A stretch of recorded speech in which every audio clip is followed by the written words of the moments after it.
절세 혜택이 좋은 첫 번째 계좌, 연금저축과 IRP에 대해서 한번 시작해 보겠습니다. 자, 이제 오늘 영상부터 해서 세 가지의 계좌를 좀 알아볼 건데요. 오늘은 첫 번째 시간인 연금저축과 IRP를 한번 비교해 볼까 합니다. 대부분의 분들이 이미 연금저축과 IRP는 가입하고 계신데요. 이 계좌들의 주요 특징들을 조금 더 알면 활용하시는 가치가 더 높아질 것 같습니다. 우선 연금저축과 IRP를 가장 많이 하시는 이유는 연말정산에 대한 개념이 있기 때문이죠. 23년부터 적용된 세법을 보시면 이제 연금저축과 IRP에 대한 내용을 합산해서 이제 연간 900만원까지 연말정산 혜택을 받을 수 있다라고 명시가 되어 있네요. 그리고 공제율은 소득에 따라서 15% 혹은 12%로 나와 있는데, 일반적으로 세율은 이제 명시된 세율에 지방세인 10분의 1만큼을 보태서 공제 처리를 해주고 있는데요. 그래서 16.5% 혹은 13.2% 이렇게 이해하셔도 됩니다. 급여 기준 한번 보시죠. 총 급여액이라고 하는 것이 세전 연봉으로 보시면 됩니다. 우리 연말정산 하시면 이제 총 급여액이라고 써있는 원천징수 영수증을 보신 적이 있죠. 그 내용을 따라간다라고 봐주시면 되겠습니다. 그러면 연봉 5,500 이하라면 이제 16.5%, 그리고 연봉 5,500을 초과한다면 13.2%라고 봐주시면 되겠네요. 그러면 900만원을 납입하면 어떻게 될까요? 900만원 곱하기 16.5%라고 한번 이야기해 보겠습니다. 그렇게 하면 거의 이제 150만원 정도의 금액이 이제 실제 납부해야 된 세금에서 차감된다라고 이해하시면 되는 거죠. 이것을 우리는 흔히 연말정산 세액공제라고 부르고 있습니다. 그러면 이것만 보더라도 엄청난 수익이다 라고 하시는 분들이 많을 건데요. 주의해야 할 점도 있겠죠. 그 주의해야 할 점은 바로 이것입니다. 연금저축을 중도에 해지하면 손해가 아주 크다라고 이야기를 하고 있네요. 중도 해지 시 세제 혜택을 받은 납입금 및 운용수익에 대해서 기타 소득세 16.5%씩이나 과세가 된다라고 명시가 되어 있네요. 즉, 이 말은 연금저축의 본래 목적인 연금으로 수령하는 그 약속을 지키지 않으면 연말정산 적용했던 모든 혜택을 정부가 환수해 간다라는 개념으로 이해하시면 됩니다. 그렇기에 꼭 55세 이후까지 묵혀놓을 수 있고, 그 이후에도 연금으로 수령할 수 있는 금액만 납입을 해야 한다는 점이 가장 중요한 포인트입니다. 그러면 이제 많은 분들이 말씀하시는 게, 그럼 그 조건을 이해했습니다. 그럼 연금저축 IRP 어떤 것을 가입해야 합니까? 라고 물어보시는데요. 결론만 이야기를 드린다면 두 상품은 거의 같다라고 이해하셔도 됩니다. 그럼 미묘한 차이는 어떤 것인지 그 부분을 위주로 한번 체크해 보도록 하시죠. 연금저축에 대해서는 가입 제한이 없다라고 이야기를 하고 있지만 연말정산을 받지 않는 분들은 가입할 이유가 없습니다. 그래서 소득이 발생하지 않는다면 연금저축도 크게 필요가 없다라고 이해하셔도 되죠. 어떤 분들은 이제 이 상품을 활용해서 과세 이연을 시킨다, 그거에서 조금 더 세금을 뒤로 밀어서 활용할 수 있는 여지가 있기 때문에 하면 좋다, 이런 말씀도 하시는데, 물론 타당성이 아예 없는 얘기는 아닙니다.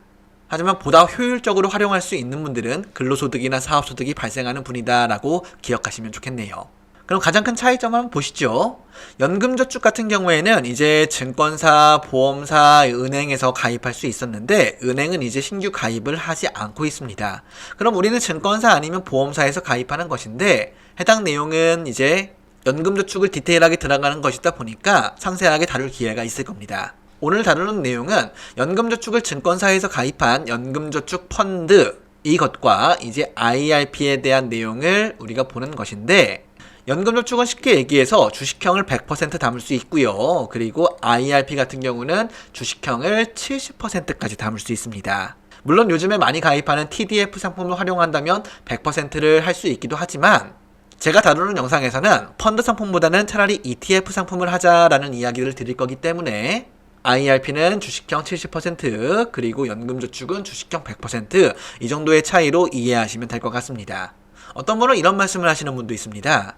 저는 조금 더 안전하게 하고 싶은데 혹시 예금도 가입할 수 있습니까? 라고 말이에요. 네, 물론 연말정산을 이제 적용받고 그 다음에 그 안에 있는 자금을 가지고 예금을 가입할 수도 있습니다. 그 상품은 이제 IRP에서 가입이 가능하고요. 연금저축에서는 예금은 가입할 수 없다라는 것도 포인트로 짚어볼 수 있겠네요. 그리고 아까 연말정산이 이제 900만원까지 된다라고 얘기를 했었는데 정확히는 연금저축에 600만원, IRP에 300만원으로 되어 있습니다. 그런데 만약에 연금저축을 가입하지 않겠다라고 한다면 IRP에다가 900만원을 넣을 수 있다라고 봐주시면 되겠습니다. 이제 그 이후의 상황, 이제 연금을 수령할 때에 대한 내용도 한번 볼까요? 연금은 이제 만 55세 이후부터 수령할 수 있고요. 이제 분할 수령이 원칙입니다. 그 분할 수령은 10년 이상 수령해야 한다라고 기억하시면 되겠습니다. 그리고 만약 내 계좌가 2013년 3월 1일 이전에 가입한 계좌라면 수령하는 기간을 5년으로 설정할 수도 있는데요. 해당 내용은 가입하신 금융사에 물어보면 고객님의 계좌는 5년 동안 수령하면 됩니다. 혹은 10년 동안 수령해도 됩니다. 라고 답을 줄 겁니다. 그리고 이 계좌를 활용했을 때 가장 좋은 점은 무엇이었죠? 연말정산도 있지만 또 하나의 중요한 것은 연금을 수령할 때 이자 배당 소득세가 아닌 연금 소득세로 과세한다라는 것이 가장 중요한 특징입니다. 그러면 가입해서 납입할 때도 혜택이 있고 그리고 수령할 때도 혜택이 있으니 상당히 매력이 있다라는 것에 대해서는 어느 정도 느껴지시겠죠? 자, 그리고 연금저축을 이미 과거부터 가입하신 분도 계세요. 그분들은 이 구조에 대해서도 조금 이해하시면 좋은데요. 만약에 내가 연금저축을 2000년 12월 이전에 가입했다라고 한다면 해당 계좌는 구개인연금이라고 부르고 있습니다. 이 계좌의 경우 아주 좋은 특징을 가지고 있는데요. 핵심만 이야기 드리면 연금을 수령할 때 세금이 없습니다. 과거에 연말정산도 적용을 받았고 거기다가 수령할 때 세금까지 없으니 아주 좋은 계좌다라고 이해하시면 되겠네요. 그리고 2001년 이후에 가입하신 분들은 제가 지금까지 설명했던 연금소득세를 따른다라고 기억하시면 되겠습니다. 그래서 2001년 이후에 연금을 가지고 있다라고 하시는 분들은 이제 수령할 때도 세금에 대한 고민을 좀 해보셔야 되는데요. 그 내용도 한번 소개를 드리도록 하겠습니다. 자, 보시면 연금저축과 이제 우리가 납입한 IRP에 대한 내용이죠. 그 금액을 보신다면 수령을 할 때 연간 수령액에 대한 한도가 정해져 있습니다. 그 한도가 23년도까지는 연 1200이었는데요. 이제 올해부터 연간 1500만원 이하라고 명시가 되었네요. 이 말은 무슨 말이냐면 연금소득세는 수령하는 연령에 따라서 5.5%에서 3.3%까지이다 라고 되어 있는데요. 이 세율을 유지받기 위해서는 연간 1,500만원 이하로 연금을 수령해야 한다라는 의미입니다. 만약 그럼 연금을 1,500만원 이상 수령하게 되면 어떻게 될까요?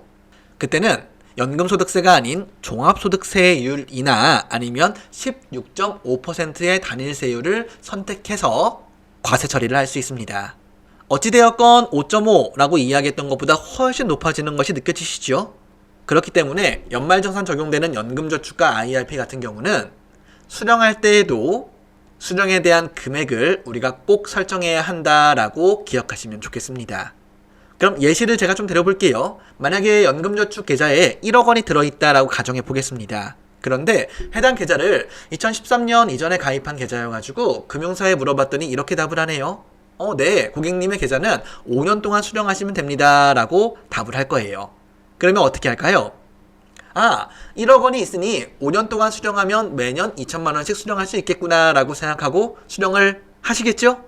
이렇게 하면 과거에 받았던 연말정산 혜택은 유지가 되면서 연금액을 수령할 수 있습니다. 다만 문제는 연간 1,500만 원 기준을 초과했기 때문에 그 금액에 대해선 5.5% 연금소득세가 아닌 종합과세나 아니면 더 높은 16.5%의 세율을 부과한다라고 이해하시면 되는 겁니다.